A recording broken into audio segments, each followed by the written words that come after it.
Manage करना सीख लो कि हम किसको प्राथमिकता देकर के घर से बाहर निकल रहे हैं।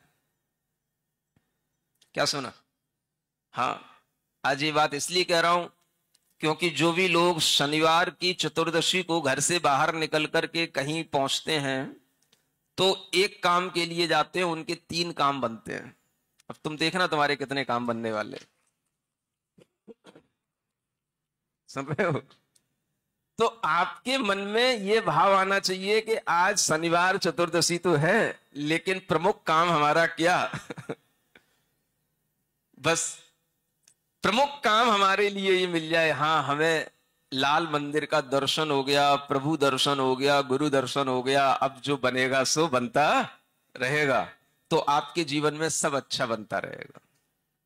बन भी जाएगा तो भी आपको उसमें इतनी आसक्ति नहीं होगी कि उसमें कुछ सार दिखाई दे, अरे भाई ये तो सब आता जाता रहता है, धर्म ही सार है। ये भाव अपने मन के अंदर अगर बना रहता है तो हमारी जीवन यात्रा अच्छी चलती रहती है। सुन रहे हो ना? तो आप लोग हमेशा अपने जो थॉट्स है इनको भी मैनेज करने की एक प्रैक्टिस करनी की कला आपको सीखनी चाहिए। हम किस कार्य की प्राथमिकता से अपने आप को आगे बढ़ा रहे हैं और जिस चीज की प्राथमिकता होगी वो फल हमें उसी प्राथमिकता के साथ मिलेगा। और हमारे लिए अगर कर्म करने का ही प्राथमिक पुरुषार्थ है तो हमें कर्म में बहुत पुरुषार्थ करना पड़ेगा अगर धर्म हमारे साथ नहीं होगा। लेकिन अगर धर्म हमारे साथ होगा तो कर्म आसानी से होता रहेगा और कर्म में आने वाले जो विघ्न हैं, दुविधाएं हैं, वो भी धर्म के पुरुषार्थ से दूर होता चला जाता है। ये विचार अपने मन में रख करके अच्छे काम के लिए घर से निकलना।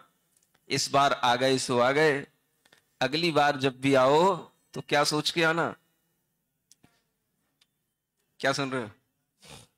हाँ, अच्छे विचारों से आगे से अपने आप को मैनेज करने की कोशिश करना। और ये कोशिश आज से ही शुरू होगी, तब जाकर के आगे कई टाइम के बाद में आपके विचारों में सहसा आएगी, है ना?